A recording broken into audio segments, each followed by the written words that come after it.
Deus, a graça de nosso Senhor Jesus Cristo e a potência do Espírito Santo estejam com cada um de vós, no nome de Jesus. Amém.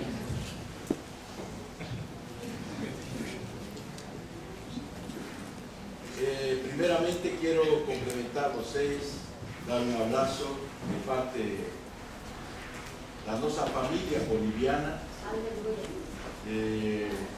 A Igreja Cristã da Bolívia é uma igreja que tem 18 anos. Eu me converti aqui em Vila Mariana. Estava sentado mais ou menos no fundo da fileira da igreja há 25 anos atrás, 24 mais ou menos. E então eu morava quase na frente da igreja e não tinha nada com Deus. Então foi assim que, através de uma pregação, a primeira pregação aqui na igreja, me converti. E eu decidi me achegar a Deus. Entendi que Ele queria uma proximidade comigo. Amém.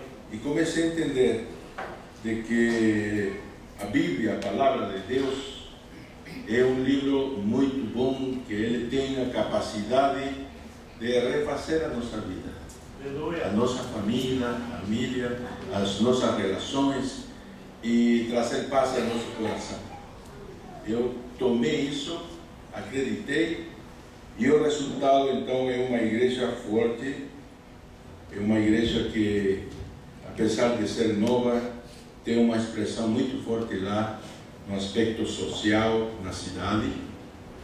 E então temos uma igreja grande, muito abençoada. E hoje estava orando e sabe, vocês entraram na Bolívia e tem um tempo muito bom aí que Deus, eu sinto que está dando para a igreja. Em pouco tempo essa igreja vai precisar fazer reparos, não sei, mas vai ter tanta gente que não vai caber. Então eu te animo, porque você faz parte disso que o Senhor quer fazer. Eu tenho uma palavra que está no livro de Juízes, capítulo 11, verso 30 a 32, da santa e poderosa palavra do Senhor.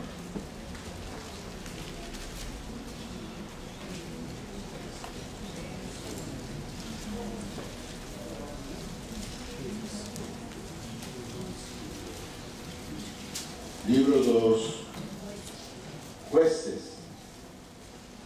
dos Jueces, capítulo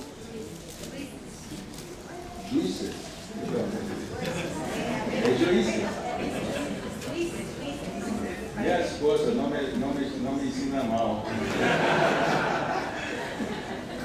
É Juízes, capítulo 11, verso 30 da palavra de Deus. Assim diz a santa e poderosa palavra do Senhor.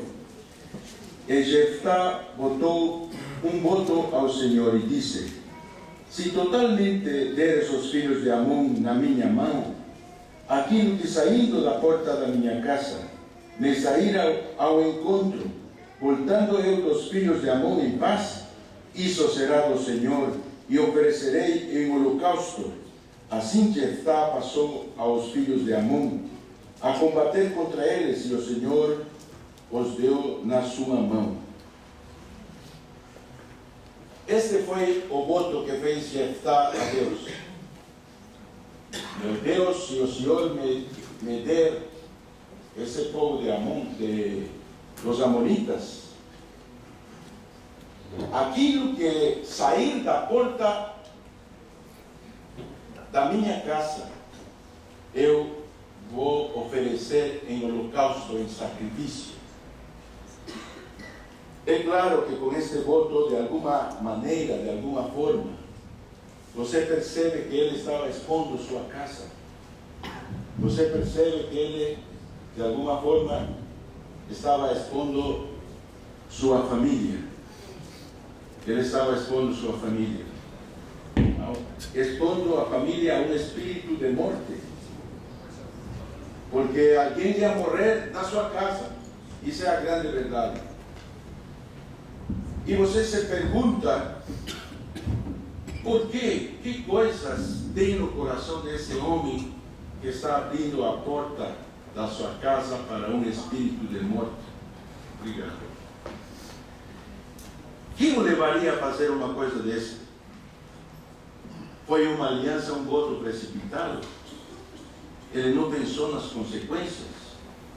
Na verdade, o que aconteceu com esse homem, Jeftá, para estar decidido a dar um membro da sua casa para obter a vitória? Você pode questionar e você pode ter feito muitas perguntas. Eu também me fiz muitas perguntas. E eu, em oração, estava entendendo que você, para servir a Deus, às vezes tem que fazer sacrifícios muito grandes. Mas depois o Senhor me disse, olha, pode fazer sacrifícios muito grandes, mas a tua casa é o mais valioso que você tem recebido. Nenhuma batalha, nenhum combate, Deus vai querer que você perca um membro da sua família. Aleluia. Porque temos aprendido de Deus que orar, a nossa casa, é o tesouro mais valioso que nós temos e temos que cuidar. Então, meus amados, voltando ao início da história de Jeftá, podemos ajuntar uma série de acontecimentos que foram traumáticos na sua vida, que provocaram grandes golpes duros, feridas da alma tão marcantes, que na verdade vemos um homem que tinha a sua personalidade descompensada. Então, golpes tão duros, feridas tão marcantes, que ele, na verdade, na ânsia de querer ganhar a batalha, ele abriu as portas para esse espírito da morte. E foi a própria filha que saiu da porta da sua casa. E ele era um homem correto, um homem sincero, um homem que queria fazer a vontade de Deus. E ele prometeu a Deus e ele cumpriu com dor. Ele sacrificou a própria filha. Mas diz a palavra de Deus em Juízes, capítulo 11, verso 30 a 32, era então Jeftá, o gileadita, valente e valeroso, porém filho de uma prostituta, mas Gileade gerara a Jeftá. No capítulo 1, no versículo 1 do capítulo 11, conta a história de Jeftá, e segundo a palavra de Deus, era um homem valeroso, valiente e valeroso. Mas desse lado da balança positiva, tinha outro lado da balança negativa que o contrabalanceava. E era que era filho de uma prostituta. E então, vemos que podemos perceber então dois pesos que a Bíblia deixa claro. Tinha um homem com qualidades muito boas. Era um homem valiente, valente e valeroso. São dois potenciais que fazem um grande líder, um grande guerreiro, corajoso. Mas estava contrabalanceado no outro lado da balança esse fato marcante, filho de uma prostituta. Mas vemos, se fazemos um raio-x na personalidade de Jeftá, vemos que isso pesou muito na vida dele. E porque esse texto, na verdade, não só declara o transfundo territorial, era da cidade de Gileadita, era a cidade do nome do seu pai. O pai dele, na verdade, era tão famoso, tão conhecido, que a cidade tomou o nome dele. Então, Gileade, o pai dele, gerou os outros filhos com a sua esposa, e aí então tinha um corpo estranho. Um filho de Gileade, o seu pai, que não era o filho legítimo, era um filho natural, e era um filho de uma prostituta. Então, podemos perceber então que isso fez com que, apesar de que ele morava em uma cidade que era um bálsamo, uma cidade onde os filhos da cidade eram reconhecidos como grandes guerreiros, muito abençoados, essa cidade que levava o nome do pai de Jeftá era uma cidade famosa, reconhecida pela destreza, a força, a saúde dos habitantes, mas Jeftá então era um homem como a maioria deles, essas qualidades de valiente, valeroso, um grande guerreiro, mas tinha na verdade um potencial de liderazgo muito grande. Talvez se estivesse aqui na Vila Mariana, então o pastor ia dizer: esse é meu líder, eu quero esse líder para mim. E na verdade não está errado. São qualidades de liderazgo muito importantes, liderança que atrai as pessoas. Mas vemos que ele tinha, além disso, também temor de Deus. Ele queria fazer a coisa certa, porque se não tivesse temor de Deus, a palavra de Deus, se você continuar lendo, ele ficou muito pesaroso quando soube que a filha era a pessoa que saiu de casa. E era uma filha que não tinha casado, era virgem, não tinha tido relações sexuais, era uma moça que não conhecia a vida, e então ele a entregou.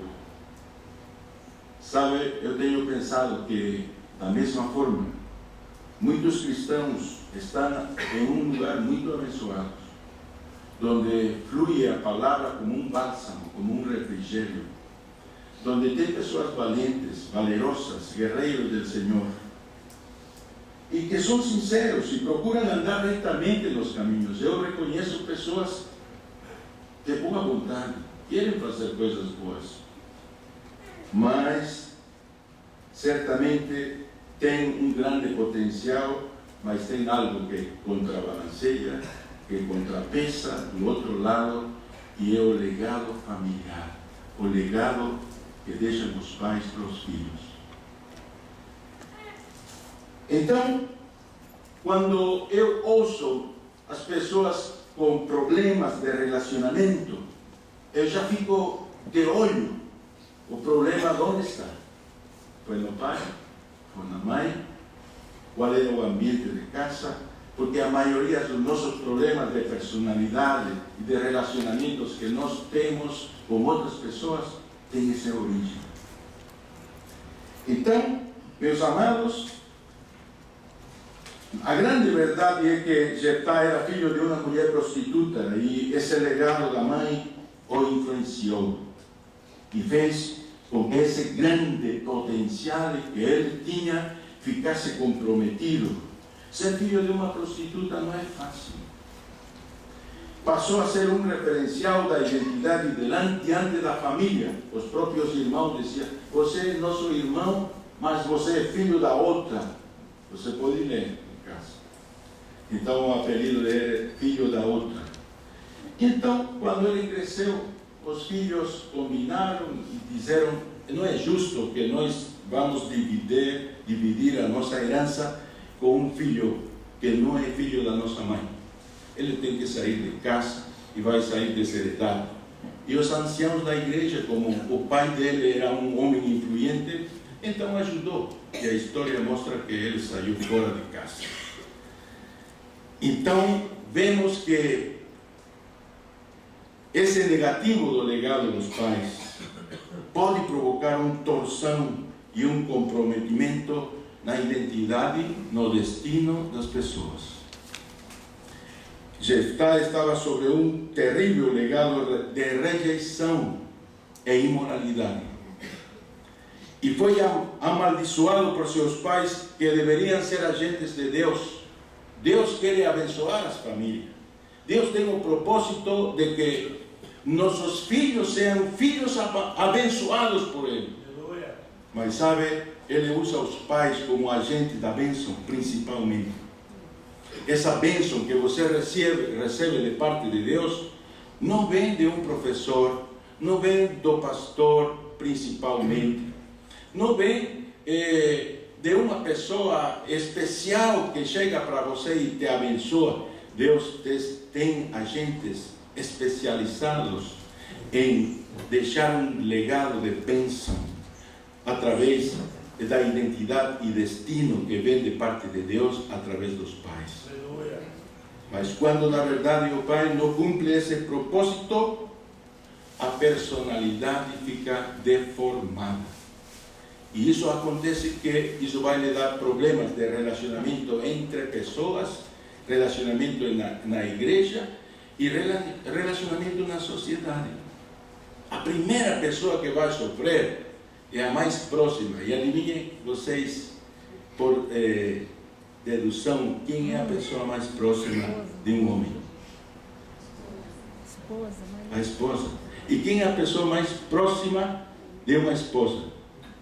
Seu esposo. Então aí vai começar os problemas. E na verdade que a maldição da identidade faz com que a pessoa se sinta pobre, inferior, impuro, como um filho bastardo, como um filho da prostituta. A maldição familiar é propagada através da rejeição. Quando tem esse sentimento, eu fui rejeitado pelo meu pai, eu fui rejeitado pela minha mãe, eu fui rejeitado pelos meus irmãos, fica uma torção na personalidade e o desenvolvimento psíquico, emocional da criança, ele fica desvirtuado e a pessoa fica anormal. Eu estou tratando com um líder, ele é um líder muito importante, um homem com essas características, valeroso, valiente, guerreiro, muito animado, e ele estava tendo problemas porque não conseguia ninguém trabalhar perto dele. Tinha conflito com a esposa, então teve uma grande crise aí. E eu queria entrosar ele com o ministério, um pilar de família, para ver se ficando perto dos cursos, fazendo os cursos, ele ia melhorar. E na verdade ele se manteve graças a isso, mas ele precisou tratar melhor o caso. Ele era filho também de uma mãe que, sem casar, teve seu filho. Era mãe solteira. E ele foi rejeitado pelo pai porque o pai não o reconheceu. E sabe, ele cresceu na escola como apontado a filho da mulher sem marido. E ele cresceu em um ambiente com a personalidade torcida, ciumento, cheio de coisas, e ele tem que então ser tratado na raiz. A rejeição é uma maldição que se propaga na família. Sabe, meus amados, a maldição, na verdade, é o ataque mais poderoso de Satanás através da rejeição. E isso pode vir desde antes da conceição, quando o filho é concebido em pecado pelos seus pais. Isso pode ser também um fato no ventre, quando a esposa fica grávida e então ele veio um momento inadequado e diz: não era para ser agora, por que se adiantou? Ele deveria estar em outro lugar. Ou então quando os pais não estão de acordo com o sexo, ou então quando o pai e a mãe não estão em casa, não estão juntos, e a mãe sofre nesse momento, eles ficam marcados. eu tenho percebido que isso não é um assunto de teoria, é prático. Não existem pessoas que tenham ausência de bênção nos períodos críticos que vocês veem nas veredas antigas e ele tenha ileso de problemas de personalidade. Não existe. Todos eles, sem exceção, violou um princípio de Deus, tem as consequências. E esse princípio brota, sai, quando vem os relacionamentos entre pessoas. Sabe, é por isso que, desde antes da concepção ou pós o nascimento, muitas vezes nós, padres, por não conhecerem isso, produzimos esterilidade emocional no coração dos nossos filhos. A queixa mais frequente das mulheres, sabe, meu marido é bruto, meu marido é iracundo, meu marido não me respeita, não me honra, não me trata como vaso frágil. E a esposa, depois de um tempo, vê como um animal, como uma fera, como um homem doente. Mas, na verdade, ele tem uma doença que tem que ser sarada. É a doença da alma, o sentimento de rejeição, é o fato de que o pai ou a mãe, mas principalmente o pai, foi um pai indiferente, um pai ausente, um pai que não teve uma influência positiva. E então acontece, as marcas. Então você percebe, mas isso não é justo, porque um filho tem que acarretar com isso. É lei de Deus, e eu quero dizer que você muitas vezes vê o filho como uma parte separada, mas Deus olha a família como um conjunto, um corpo. Diz que o homem é a cabeça, a mulher é o corpo, a coluna, e os filhos são membros. Para nós, então, é difícil entender isso. Quer dizer que um filho é parte da nossa carne, de nossos ossos, da nossa sangue. Isso é fácil perceber no estado gestacional. Está dentro e até você pode fazer uma fotografia da mulher e sai o filho como parte do corpo. Saiu e já é tomado como outro ser. Mas na verdade tem a sua própria personalidade, mas é parte do corpo, dos ossos, da sangue e das influências do legado dos pais. A rejeição, então, é uma coisa evidente, e isso acontece porque a bênção também se dá quando tem uma família estruturada, quando o matrimônio está com a bênção de Deus. É muito importante a bênção de Deus no matrimônio. E então, quando os filhos são tratados com amor, então, da mesma forma, a bênção está desde o ventre da mãe. Assim aconteceu com João Batista. Vemos que João Batista foi abençoado desde o ventre e a alegria marcou a sua alma desde o começo da sua vida. Diz que Isabel, a esposa de Zacarias, que era Isabel, parente de Maria, quando a Maria visitou na casa dela, diz que a criatura saltou de alegria no ventre. Então, você pode deduzir se uma criança tem alegria no ventre, e ele não tem olhos para ver, mas ele é sensível por meio dos sentimentos da mãe. Ele também pode ser marcado por a rejeição, as brigas dos pais, a insegurança da mãe, que é mãe solteira, o fato de ter o filho em pecado, pode ser motivos de influência que podem entristecer a alma dos meninos. Eu vejo pessoas adultas, líderes, que com suas atitudes tão ruins podem até desilusionar o mais crescido dos crentes, e você não entende a atitude. Eu tenho aprendido para não julgar as pessoas, porque na verdade isso não é vontade dos líderes maduros a fazer isso, é causa de que não foram tratados adequadamente, de que tem uma doença de rejeição, de falta do pai, de um trauma, como o trauma de Jafté, que não se resolveu. Sabe, a rejeição dos irmãos é uma figura clara no livro de Juízes, capítulo 11, verso 2. Diz: Também a mulher de Gileade lhe deu filhos, e sendo os filhos desta mulher já grandes, repeliram a Jeftá e lhe disseram: não heredarás em casa de nosso pai, porque és filho de outra mulher. Então imagina alguém que cresce sabendo que é inferior aos outros. Imagina alguém que cresce em um ambiente onde ele não é bem-vindo, não é bem tratado. O que pode acontecer com ele? Então, na verdade, a identidade de Jeftá foi ferida, danificada, maltratada, abusada. E as suas relações interpersonais vão ser a consequência principal desses fatos. Então, elas se tornaram ameaçadoras e a sua herança foi saqueada. Jeftá foi expulso da cidade e expulso da casa sem direito à herança.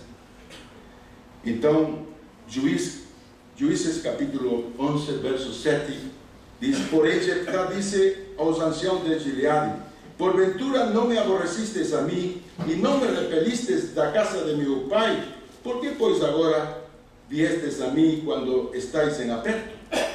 Os anciãos de Gileade, quando se viram em perigo, eles olharam em Jeftá e disseram: ele é valiente, ele é valeroso, podemos reconquistar ele. E ele então recebeu a proposta de ser o líder da cidade, de ser o chefe da cidade. E ele viu então uma grande oportunidade. Eu vou prevalecer sobre meus irmãos. Eu vou mostrar para a minha família que eu tenho valor. E então apareceu o sentimento de vingança emocional. E assim, meus amados, enquanto Jeftá sofria, então pela rejeição dos irmãos, então teve a oportunidade do liderazgo. Vemos um agravante mais, a ausência do pai. Muitos de nós estamos marcados realmente com esse mal que se propaga cada vez nesse tempo. Um dos maiores problemas pelas conjunturas sociais é que o pai não dá atenção aos filhos. Eu quero chamar a atenção com muita seriedade. Mesmo os filhos de pastores, aconteceu comigo. Um dia minha filha, no início do meu ministério, ela fez a fila no meu consultório e pagou uma consulta. E disse à secretária: eu te proíbo que você avise que sou eu.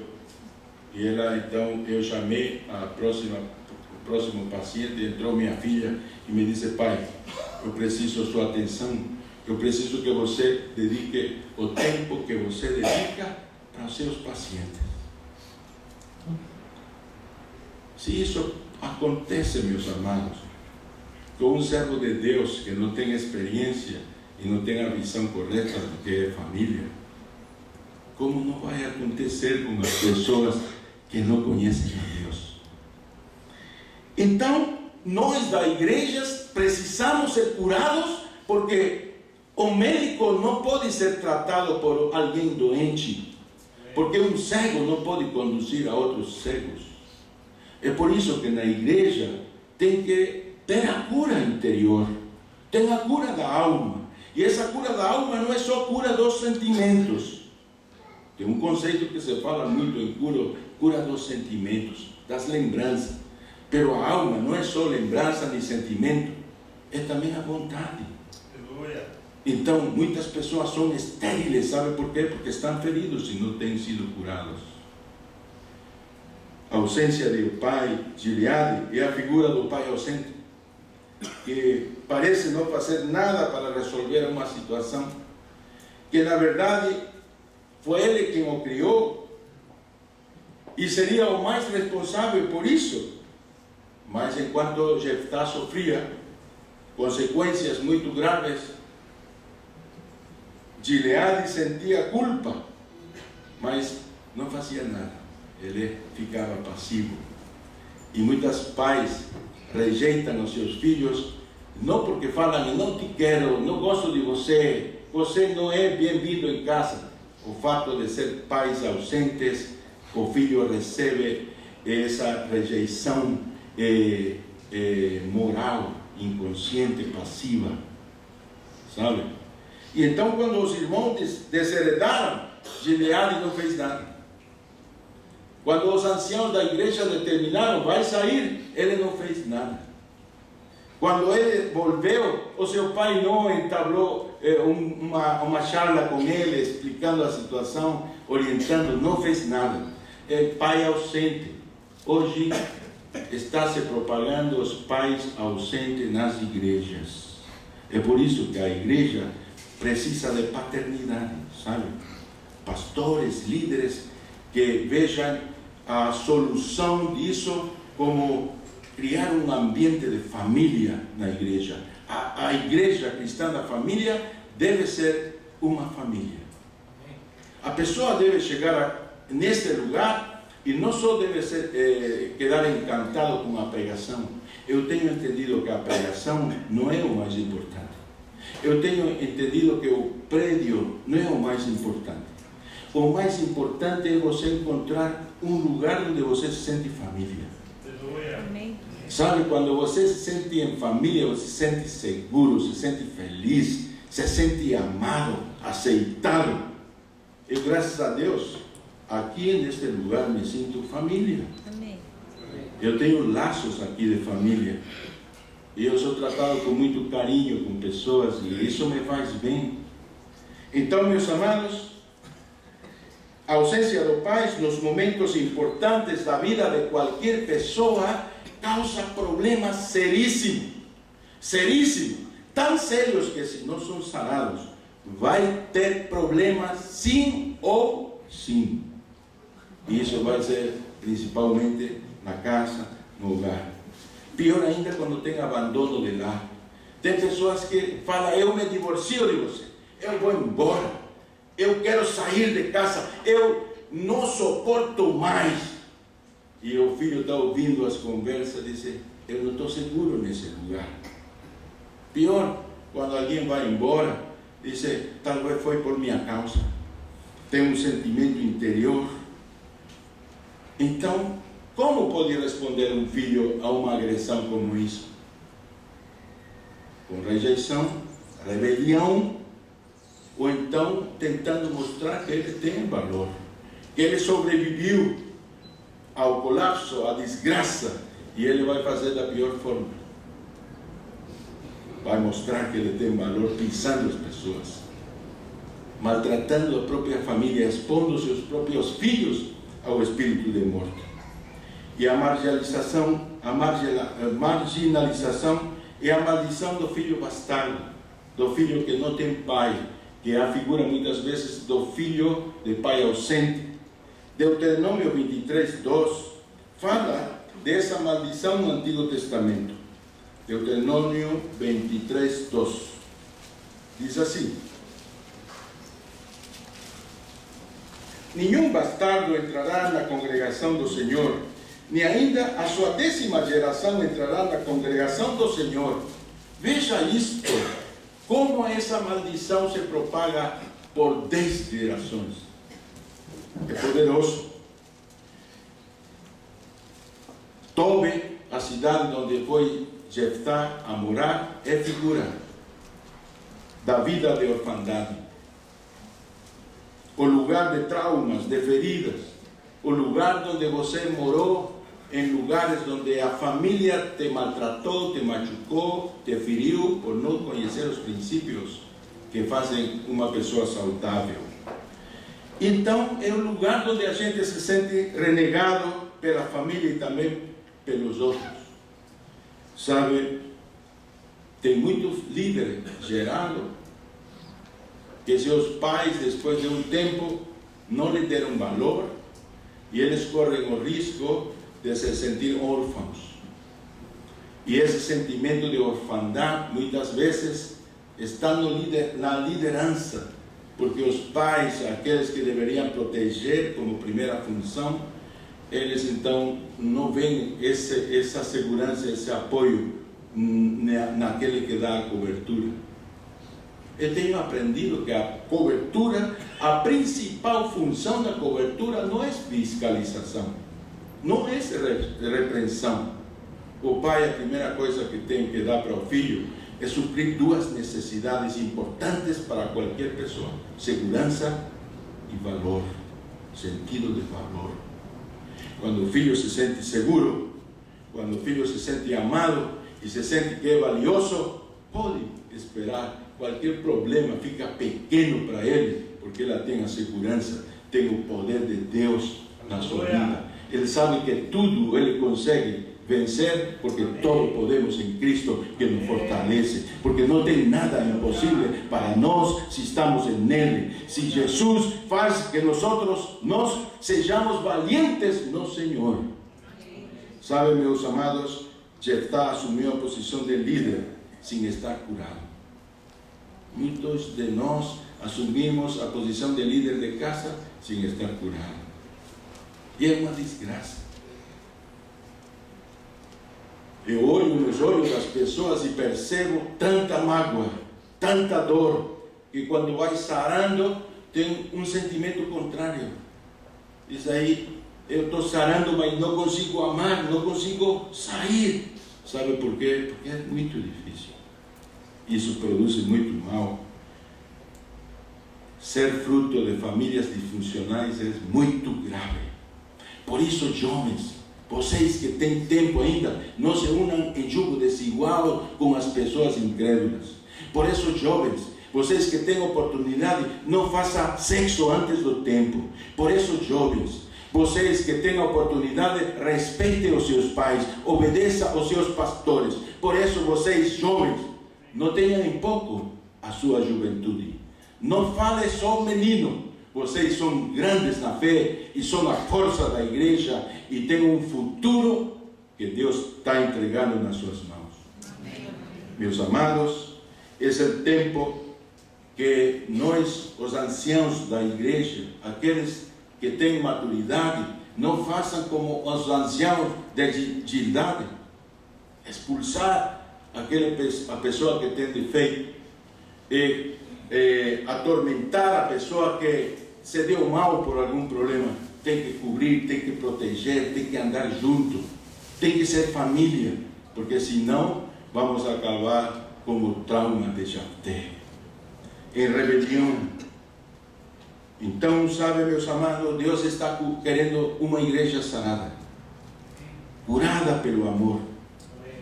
E é por isso que Deus abriu as possibilidades de veredas, dos cursos de intimidade, dos pastores que cuidam. E então é tempo que você se prontifique e diga: eu quero fazer algo na igreja, eu preciso ser sarado, curado, eu necessito participar desse mover novo que a igreja vai apresentar. Meus amados, a palavra de Deus, para terminar, diz que a salvação que Deus quer não é só para você. Você que está aqui é toda a tua casa. E a tua casa é teu pai, é tua mãe, não é só teu esposo, são teus filhos. Primeiramente, então, eles são do Senhor. A sua influência pode ser no mundo, mas primeiro vai ser em casa. Atos dos Apóstolos, para terminar, diz, Atos 16, 31, diz assim a palavra de Deus.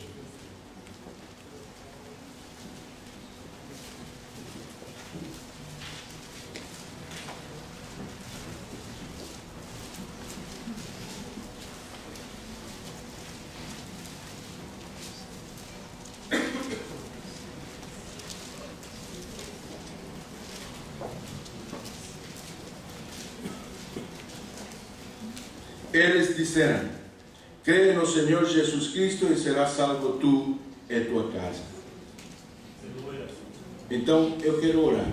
Temos uma bênção muito especial hoje, a bênção de Rodrigo e de Soraya. Isso vai ser breve. Eu quero que você aproveite este momento. Se você sente que está ferido, venha no altar. Deus vai começar a ministrar. Eu vou orar para que você siga um caminho de procurar ajuda. A palavra de Deus nos mostra que se tem alguém doente, ferido, procure os anciãos da igreja para que sejam ministrados por eles e orem e passem aceite, o aceite do Espírito Santo, sejam ungidos pelo aceite e que confessem os seus problemas uns a outros, para que a oração do justo possa fazer a diferença. A oração do justo é aquele que tem aproximação com Jesus, que Deus tem limpado, tem lavado, tem perdoado os seus pecados. Elias era um homem semelhante a nós, mas ele orou e a oração dele tinha poder. E sabe, nós somos pessoas com falhas, mas a nossa oração referente aos problemas que as pessoas têm, vai fazer com que as pessoas fiquem livres. Amém? Venha aqui, por favor, vamos orar. 5 minutos. É necessário que você venha, se apresente ao altar de Deus e fale: Senhor, eu me sinto órfão. Eu senti a ausência do meu pai. Eu estou me comportando como um homem ferido. Eu quero sarar. Quero tratar a minha esposa com amor. Quero tratar o meu marido com ternura. Eu quero tratar o meu filho com bênção. Eu quero ser portador da bênção para a minha descendência. Então, as pessoas que necessitam da bênção para abençoar, eu quero que passem aqui. Pode passar, pode entrar. Isso.